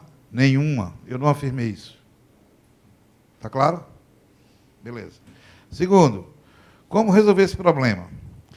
Veja, se for um problema jurídico, eu não entendo disso. Certo? Eu resolvo esse problema jurídico ganhando dinheiro para pagar advogados. Eu não entendo, certo? Eu não entendo. Gosto, acho bonito, sabe? Acho importante, leio muito, certo? Mas leigo, não tenho formação técnica jurídica nenhuma, certo? Agora, o problema técnico, como resolver esse problema jurídico, eu não sei. Eu acho que esse evento aqui é justamente procurar caminhos. O problema técnico, eu também não sei, porque é impossível vencer criptografia forte. Satisfeito? Beleza. O terceiro, a questão do papel da criptografia. Veja, o que eu falei foi no seguinte sentido. Todo esse esforço precisa ser desenvolvido. O que é que eu acho? Precisa ser desenvolvido. Tem crime, a evidência está fora. Para se botar o cara na cadeia, para se indiciar, você precisa de evidência. Vai se pegar. Extraterritorialmente, tem um complicador. Tal. O que eu falei de criptografia é o seguinte, que se o dado estiver cifrado, aqui no Brasil, ou fora, vai modificar o esforço para você tentar ter acesso a ele, aos dados. Mas não muda o esforço para você ter acesso ao conteúdo. É infinito. Você não tem como pagar esse preço. Criptografia forte, você tem que somar todos os computadores do mundo, trabalhar ele, e fazer eles trabalhar 1 milhão de anos para quebrar. Esse tempo não é razoável. Eu sei que cripto é um direito aqui no Brasil, certo? Mas, veja, nem sempre se pensou assim. Se o Estado pudesse, tornava a criptografia ilegal. Não existe armas de uso exclusivo das Forças Armadas. Os Estados Unidos já tentou fazer criptografia de uso exclusivo do governo. O cidadão não podia, tinha que usar uma outra criptografia. Fraca o suficiente para ele, governo, quebrar. Mas, né, ele dizia, use essa criptografia. Existia um chip. Obrigação? Não, eles cooperam. Eles não têm obrigação. Eles cooperam. Eles cooperam. Certo? Se o governo brasileiro chegar a me procurar, dizer, eu soube que você está fazendo um equipamento aí, que vai vender para a Argentina, a gente tem um problema com a Argentina, né? Eu coopero. Com os argentinos eu coopero. Bom, mas lá... Sim, é possível. E como é que você resolve isso? Não confiando no equipamento dele. Usando o quê? Por exemplo, criptografia pode ser uma das armas para você se livrar de algumas dessas ameaças. O problema é que, se for usado da maneira correta, todo esse esforço você vai chegar no dado, mas você não vai ter acesso à informação. tudo que foi dito ali está certo. Ah, mas não é só essa prova. Mas esse é um outro problema que eu não estou entrando. Veja, eu vim falar da tecnologia, da questão de você ter acesso e se isso vai ter efeito ou não. Sim, para o ladrão de galinha, não para o ladrão tecnológico. É sobre isso que eu estou falando. Se ele cometeu outros crimes, não tem nada a ver com isso. Não abordei, não vou entrar nesse assunto. Mas se o ladrão de galinha usar PGP também, né? Oi? Se o ladrão de galinha usar PGP... Aí ele deixou de ser ladrão de galinha. É esse que é o problema. Veja, e ao governo não interessa. Está na lei por causa da pressão da sociedade. Certo? Se não tivesse... os Estados Unidos inventou um chip chamado Clipper. Certo? O Clipper fazia o seguinte, tinha um projeto de lei americano. Esse chip tinha que ser obrigatório na indústria americana para qualquer equipamento telemático. Então, telefone, modem, fax, na época, fax, alguém lembra aqui de fax? Você não sabe o que é fax. Ah, tá vendo? Tecnologia é um problema, né? Então, fax era uma combinação de e-mail com scanner com impressora. Você pegava assim e gerava um arquivo com aquela imagem. Certo? Bom, e queria obrigar a todos os equipamentos usarem. Sabe qual era o discurso? Você tem um equipamento com um chip que você vai poder conversar com outro equipamento e ninguém vai saber. Certo? Porque usava criptografia, exceto o governo. É o que eles esqueceram de dizer. Claro que esse troço, uma excrescência dessa não passou. Certo? Depois do chip Clipper, que a sociedade civil não aceitou, certo? Foi o caso do Phil Zimmermann, que eu falei, que a Suprema Corte não aceitou, e foi por unanimidade. Na Corte disse, não, a pessoa tem o direito de fazer isso. Certo? O que eu tento dizer é o seguinte, aqui no Brasil, se o governo pudesse, evitava.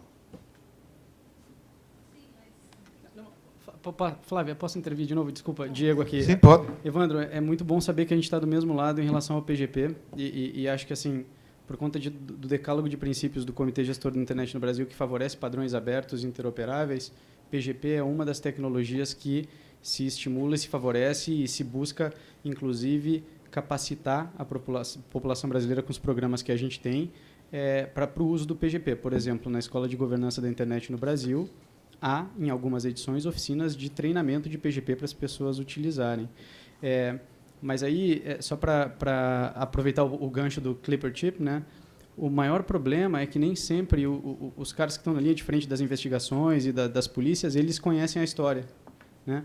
E o que acontece é que, aqui mesmo, nesse fórum da internet no Brasil, a gente ouviu representantes do poder público pedindo a inserção ou o desenvolvimento de tecnologia de man in the middle, né? Ou seja, de criação de intermediários para interceptar a comunicação de uma ponta a outra. Já ouviram falar que a história se repete como farsa, né? Nós estamos tentando, 30 anos depois, fazer o que o americano tentou fazer para vigiar seus cidadãos. Mas não dá para confiar no governo. Eu acho que faz mais ou menos uns 2 ou 3 anos que teve um tiroteio em San Bernardino, na Califórnia, nos Estados Unidos, em que a Apple implementou aquele sistema de cifragem do iPhone que impedia e impede ainda ataque de força bruta para tentar desvincular a senha do iPhone. E o FBI pediu claramente à Apple que desenvolvesse um backdoor para o iPhone. Né? E isso não é privilégio da China, da Arábia Saudita e de outros países que mandam isso por lei. Na verdade, autoridades do mundo ocidental e do mundo desenvolvido em desenvolvimento continuam ainda hoje nos fóruns em que a gente discute essas coisas, pedindo o desenvolvimento dessa tecnologia. Eu acho que eu só queria sublinhar isso, assim, porque a gente ouviu aqui, nessa mesma sala, talvez, representantes do poder público fazendo esse pedido. Né? Normal e esperado. E aí, então, só para sublinhar, que bom que a gente chega no fim desse painel, desculpa a intervenção longa de novo, com essa consciência de que, PGP é um tipo de criptografia muito bom, desejável, e 2, intervenções do Estado no desenvolvimento de tecnologias de criptografia tendem a fazer muito mal para a segurança global da sociedade como um todo. Porque, na verdade, é aquela dinâmica. Se a gente proscreve para a população como um todo e torna ilícito o uso de criptografia ou cria tipos diferentes de criptografia, a gente acaba favorecendo só aqueles atores que realmente estão um pouco se lixando para cumprir o ordenamento jurídico. E nesse isso, ponto, né? A história se parece com a história das armas. É aquela história. Eu tenho dúvidas. Tem meia dúzia com fuzil na mão, que o Estado não consegue conter. Então, se o Estado não consegue conter, o cidadão quer ter uma arma. Não, mas vamos desarmar a população, porque é um negócio meio Vocês têm mais 2 horas, gente, para a gente fazer... Não, tô brincando. Tem gente aí atrás. Só terminando aqui, nós temos mais, então, esse bloco de perguntas, 2 pessoas fazendo as perguntas, e como nós temos menos de 10 minutos para poder encerrar a mesa também, depois eu passar para todo mundo fazer as considerações finais. Ele tem uma resposta pendente. Sim, claro. Uhum. Mas podemos fazer o bloco?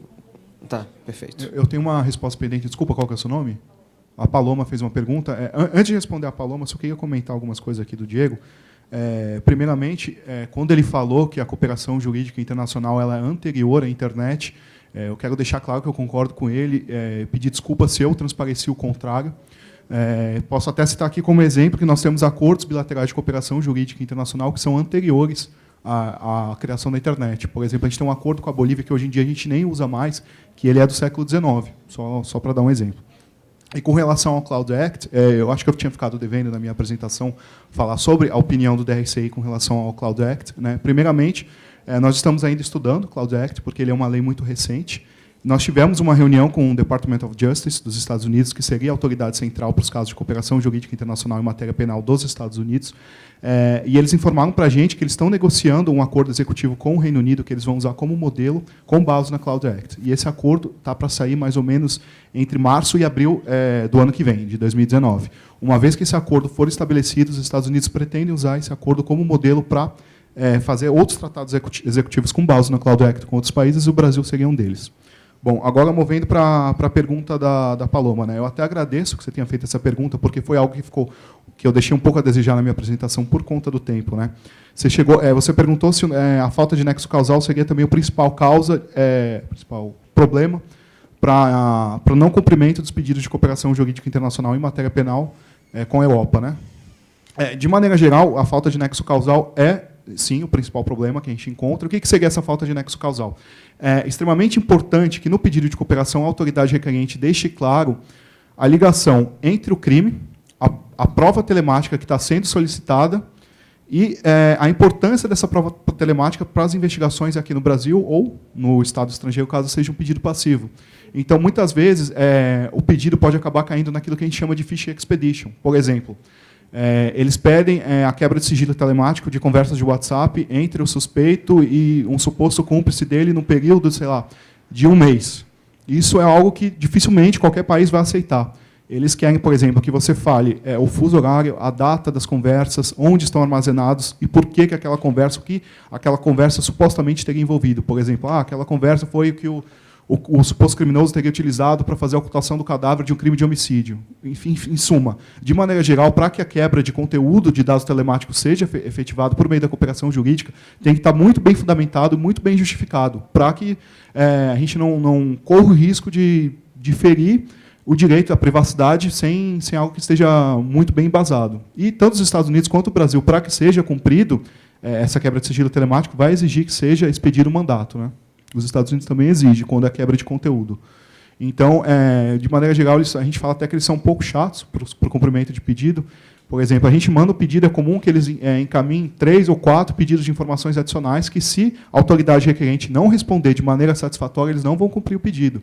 Por exemplo, eles perguntam quando que começou a troca de e-mails entre o suspeito e a vítima? Por que acredita-se que essa troca de e-mail tinha conteúdo de ameaça? Quais são as evidências que suportam o seu pedido para que esse pedido seja executado?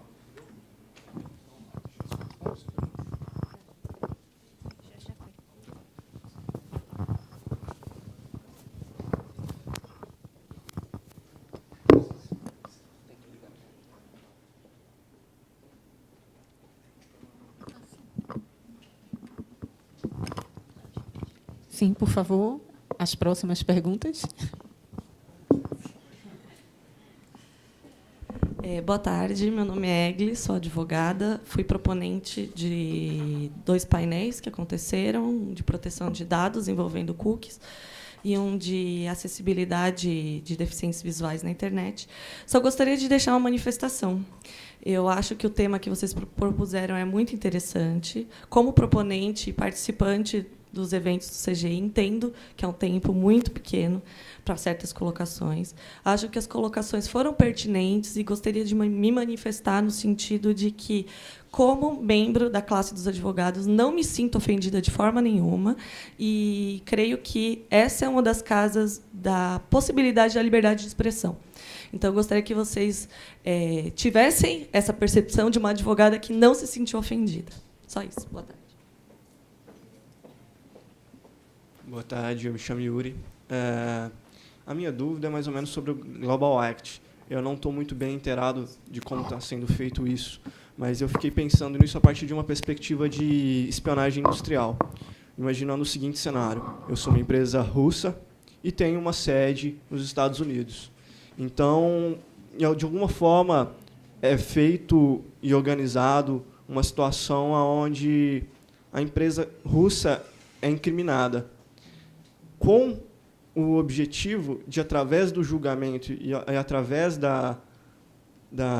do pedido de acesso aos dados dessa empresa russa que os Estados Unidos vai fazer, eu consiga informações o suficiente para executar algo como espionagem industrial. Como é que isso está sendo abordado? Luísa?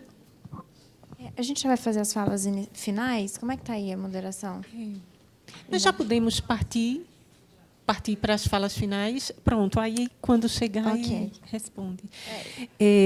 Bem, antes da gente dar continuidade, eu gostaria de agradecer a posição da advogada, mas, ao mesmo tempo, eu aproveito, antes de passar as palavras aos nossos painelistas, nos desculpar caso tenhamos nos excedidos em algumas colocações em relação ao advogado, mas não foi a nossa intenção, de maneira alguma, denigrir a profissão, de maneira alguma. Eu sou advogada também, e já trabalhei muito tempo na área de TI, na área de computação em nuvem, juntamente aqui com ele, né, com o George Fragoso.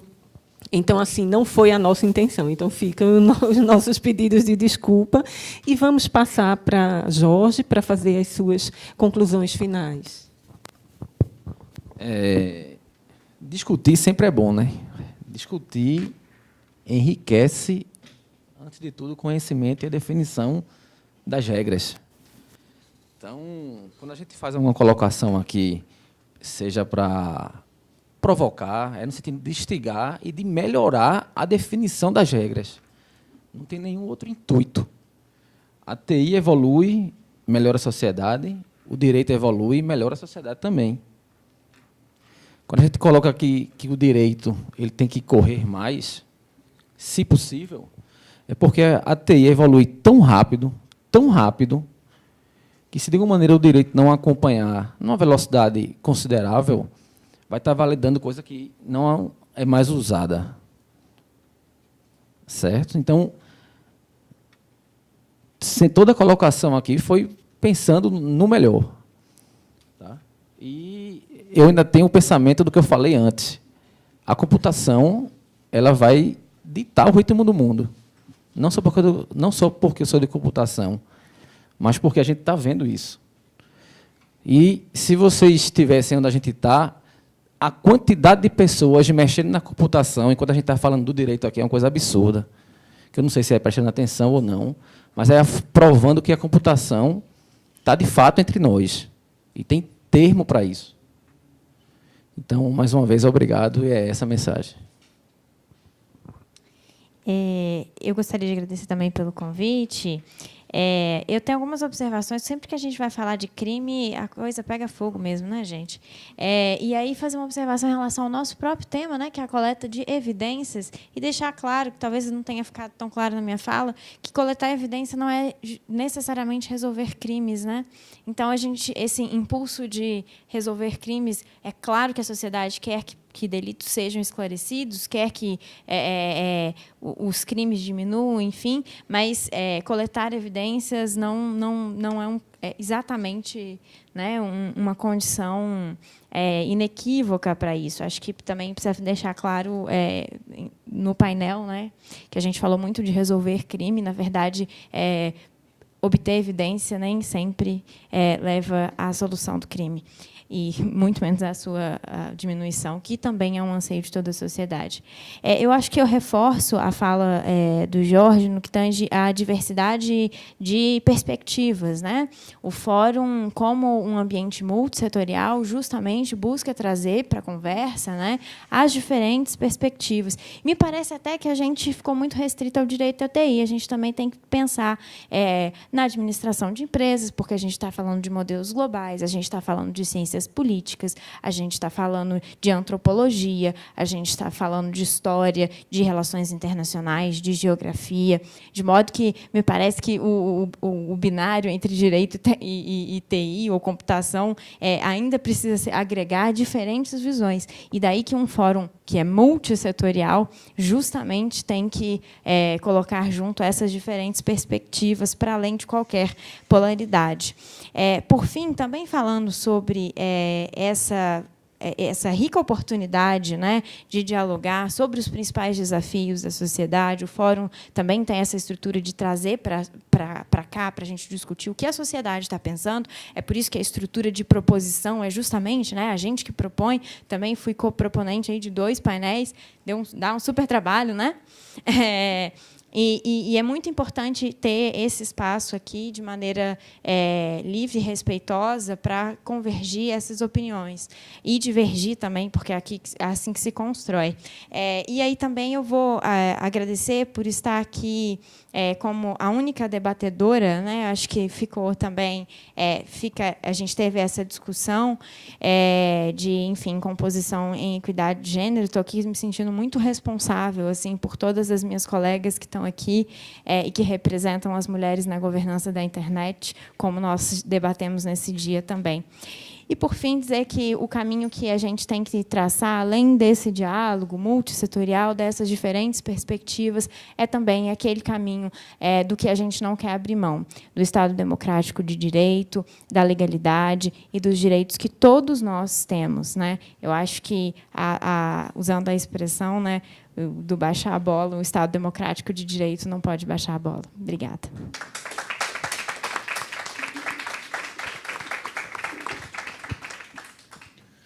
Bom, primeiramente gostaria de agradecer o convite da Daniele, né? Também agradecer ao debate que nós tivemos aqui com todos os outros palestrantes, com a Luísa, com o Evandro, com o Jorge. Agradecer essa experiência, para mim também foi muito esclarecedor, porque eu não sou da área de tecnologia de informação, eu sou muito leigo, então boa parte até das coisas que vocês falaram são coisas que eu não compreendo muito bem, então eu acho que eu também aprendi muito nessa experiência que eu tive aqui. E eu espero também que a minha apresentação tenha ajudado vocês também a elucidar um pouco como funciona a cooperação jurídica internacional a nível estadual, né, da cooperação entre os estados. Eu coloco-me também à minha disposição, o DRCI se coloca à disposição para, se alguém também quiser entrar em contato, tirar mais algum tipo de dúvida, quiser ter algum tipo de dado estatístico, nós estamos à disposição, que eu acho que é muito importante também que o governo seja transparente com a sociedade civil como um todo, porque a gente só tem a ganhar se a gente promover esse tipo de evento, esse tipo de debate. É muito enriquecedor, porque não só a gente tem, o governo tem muito a mostrar para vocês, mas vocês até têm muito mais para mostrar para a gente também, para que a gente também, quem sabe, possa incluir esse tipo de aprendizado dentro das estruturas governamentais para progredir dentro do Estado democrático de direito. Então, muito obrigado a todos.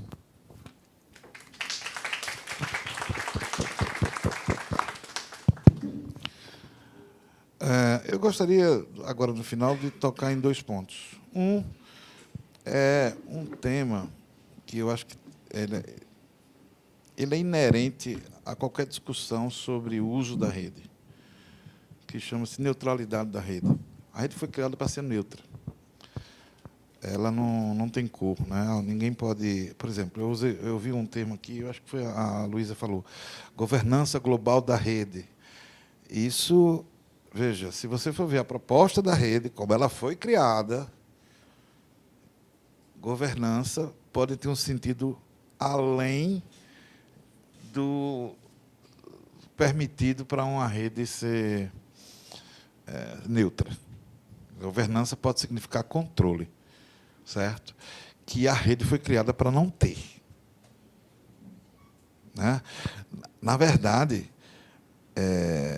tem uma tecnologia hoje muito parecida com a internet. Vocês já ouviram falar, né? Blockchains, que permitiu-se criar uma moeda virtual, que é o Bitcoin, né? Que vocês já ouviram falar. E o pessoal fica desesperado, principalmente os governos. Você vai confiar numa moeda que ninguém controla? Não é ninguém controla, é o oposto. Todos controlam. A questão é que o controle não é centralizado, ele é distribuído. E a confiança advém daí, certo? Mas é muito difícil, é preciso mudar toda uma geração para mudar a cabeça. Segurança, antigamente, era sinônimo de controle. Para eu ter segurança, eu tenho que controlar, porque senão eu não confio. Mudou, pessoal. Hoje você se sente seguro quando tem transparência. Por que tem gente que não confia na urna eletrônica? Porque ela não é transparente. Entendeu? Por que eu não confio no dólar? Porque o governo especula. Ele diz, hoje o real vale tantos dólares. Ele compra, vende, ele manipula. Certo? A rede é a mesma coisa. Certo? Quanto mais interferência... Um belo dia vai acontecer, eu estava falando hoje no almoço, digo, ó, se o governo começar a interferir muito nessa, vai se criar outra. O governo começou a manipular muito com a moeda, criou-se o Bitcoin. O governo não controla. Certo? E tem gente que não tira essa história de controle da cabeça. Evandro, quem controla o Bitcoin? Ninguém. E, ao mesmo tempo, todos. Certo? Aí o que eu digo para a pessoa, eu digo, vem cá, você entende quem controla a internet? Eu não sei quem é, mas é o mesmo. Aí as pessoas passaram a entender, porque já tiveram tempo suficiente para entender como a internet funciona, mas ainda não tiveram tempo suficiente para entender como os blockchains funcionam. Né? Então, essa é a primeira coisa que eu digo. Segunda, dizer assim, se eu ofendi alguém, peço desculpa, a ideia não era essa. Eu acho que se eu não fosse o que eu sou, eu seria advogado, certo? Porque eu acho bonito. Só não estudei, né? Mas eu acho muito interessante. E dizer que toda a conversa que eu falei aqui é sobre o esforço que precisa ser feito para se chegar na evidência e lembrar que essa evidência pode ser inservível, porque não é informação, é somente dado. É só isso. Obrigado.